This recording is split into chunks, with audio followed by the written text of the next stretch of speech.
So let's get started with the easy part, which is the top cover itself, or the lid to the center console. We need to remove the bottom of the lid, which is attached with several screws that I'm pointing out here. There are also two screws under this cover here. This cover is a bit of a hassle to take off and requires a considerable amount of prying to remove. One thing I would like to point out here is that my truck is equipped with a center seat underneath the console. This requires purchasing a different charger kit, as the part you're replacing is different from the 5-seater trucks. Dennis did a fine job removing these screws, and the bottom of the lid comes right off. Now we have 4 screws that are holding the tray in place, and those need to be removed as well. All the screws we're removing in this installation are Torx head screws and are actually smaller than usual. I actually had to use my mini set of Torx head bits for this install. Definitely could not have done it without the help. There's an existing hole that the cable runs through. No extra holes need to be drilled. Just feed the cable through and pop the charger in.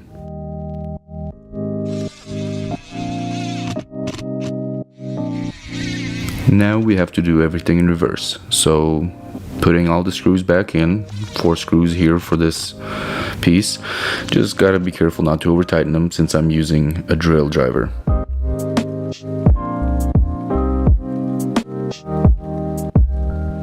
Pretty straightforward here, I believe. Just gotta be careful when putting this back on not to pinch the wire that comes out the bottom. Just gotta route it into little open spaces that are available.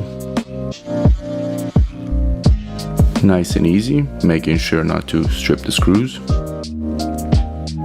There we go. Just gonna get an idea of how I'm gonna run these wires. Spoiler alert, they should not have put this on.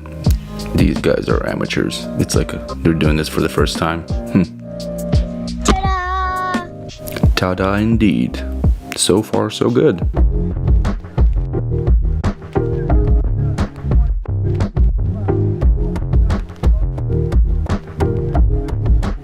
The connectors are one way and are impossible to get wrong.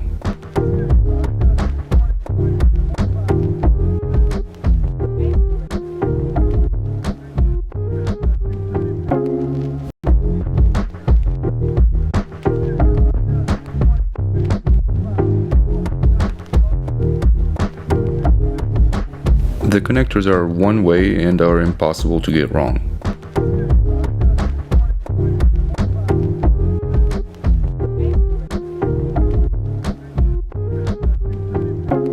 To figure out how to route this power cable up into the console.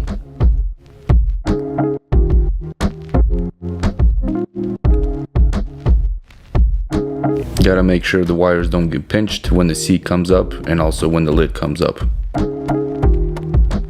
Since the wire and the connector from the charger doesn't make it all the way to the bottom, I decide to run the longer cable from the harness up into the lid and make the connection there. After tucking the wire neatly out of the way where it won't get pinched, it is time to snap everything back into place. First, the front piece needs to go in, then the top, and then the sides. Checking to make sure everything moves like it should, and the wire doesn't get pinched anywhere.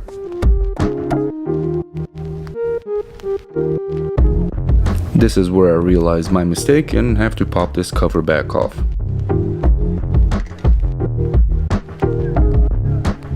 A little bit of trial and error, and I find a good spot to tuck this connector away.